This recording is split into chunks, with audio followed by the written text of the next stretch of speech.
بص بقى، عايزه اقول لكم ان انا يعني اكتشفت كده مكان بجد عنده كل حاجه كل حاجه في الاسماعيليه. هو عايزه اقول لكم ان عنده كل حاجه صيني. يعني اصلا ممكن تجمعوا طقم او نص طقم وتوفقوا حاجات كتير قوي قوي مع بعضها. والاسعار عنده هاديه جدا جدا جدا. يعني بصوا الحاجات دي بجد اسعارها تحفه، يعني انتوا اصلا مش هتتخيلوها. عايزة اقول لكم بجد انه بدون مبالغة الحاجات عنده بتبدأ من 5 جنيه. زي ما بقول لكم كده بتبدأ بجد المج من 5 جنيه. وانتوا طالعين اغلى مج عنده ب20 جنيه حرفيا بجد. الحاجة حلوة قوي قوي. عنده اطباق ملاحات زي ما انتوا شايفين اهو. بصوا انا حتى عمالة يعني عمالة بتفرج كده على الحاجة بعناية، وبمسك كل حاجة منفصلة لوحديها. وبجد عنده حاجات شكلها حلو شكلها شيك والوانات كتير قوي.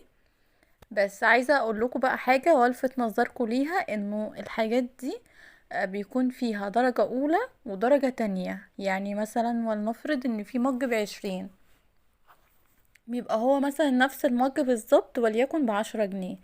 طبعا اللي هو سعره بيكون اقل بيكون درجة تانية، اللي هو بيكون اعلى شوية بيكون درجة اولى، وفي نفس الوقت مش اسعار عالية خالص.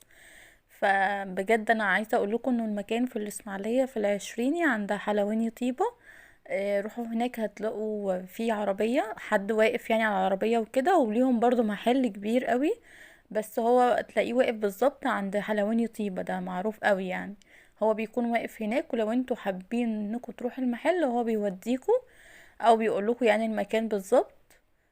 بس كده. بصوا بقى اشكال المجات دي، بصوا يعني هتلاقوا كذا شكل وكذا لون، بجد اشكالهم حلوة قوي وقمر قوي قوي. وكمان اللي هو اصلا الكواليتي بتاعهم حلو جدا، مش اي حاجة وخلاص. فانا حقيقي انبهرت قوي بالحاجات وبالاسعار وبكل حاجة، وعجبتني حاجات كتير قوي هناك. رغم ان انا كده كده اوريدي خلاص يعني جبت اصلا الصيني في جهازي وكده، بس طبعا مفيش مانع ان يعجبني حاجة تانية فاجيبها عادي. بس فانا عايزه اقول لكم بقى ان انتوا روحوا هناك برضو واتفرجوا على حاجه بنفسكم وشوفوا الحاجات اللي انتوا حابينها وعايزينها. وبس. ما تنسوش بقى تعملوا لايك للفيديو وتعملوا كومنت وتعملوا